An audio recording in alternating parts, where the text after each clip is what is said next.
পেরুর সাংবাদিক ফার্নান্দো নুনেজকে গুলি করে হত্যা করেছে ভাড়াটে খুনিরা। দেশটির national association of journalist ANP গত রোববার জানিয়েছে, দুর্নীতির খবর খুঁজতে গিয়ে ফেরার পথে তিনি হামলার শিকার হন। সামাজিক যোগাযোগ মাধ্যমে এক বিবৃতিতে এএনপি জানায়, ডিজিটাল সংবাদ মাধ্যম কামিলা টিভির প্রতিবেদক ফার্নান্দো মূলত পৌরসভা সংক্রান্ত দুর্নীতির মামলাগুলো নিয়ে প্রতিবেদন করতেন। শনিবার তিনি মোটরসাইকেলে চড়ে তার ভাইয়ের সঙ্গে ফিরছিলেন।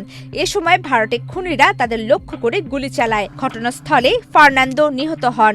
তার ভাই গুরুতর আহত অবস্থায় হাসপাতালে চিকিৎসাধীন রয়েছেন। পদ্মা সেতু, মেট্রো রেল এবং এলিভেটেড এক্সপ্রেসওয়ে নির্মাণের গর্বিত অংশীদার বসুন্ধরা সিমেন্ট। চলতি বছরে পেরুতে সংগঠিত অপরাধে নিহত তৃতীয় সাংবাদিক হলেন নুনেজ। এর আগে সাংবাদিক গাস্তন মেদিনা ও রাউল সেলিসকে হত্যা করা হয়। এএনপি তদন্তকারীদের প্রতি আহ্বান জানিয়েছে তারা যেন নুনেজের হত্যার মূল কারণ হিসেবে সাংবাদিকতাকে গুরুত্ব দেয়।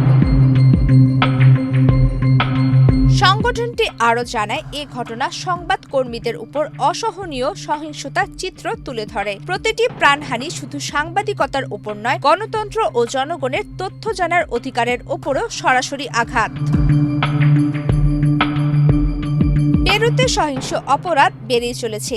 এবছর অক্টোবর পর্যন্ত দেশটিতে 1888টি হত্যাকাণ্ড ঘটেছে, যা গত বছরের একই সময়ের তুলনায় 13% বেশি। দেশটিতে মহামারী পরবর্তী দারিদ্র্য ও বেকারত্ব, রাজনৈতিক অস্থিরতা এবং গ্যাং সহিংসতার কারণে সংগঠিত অপরাধ ও চাঁদাবাজি সংক্রান্ত হত্যাকাণ্ড ব্যাপক হারে বেড়েছে।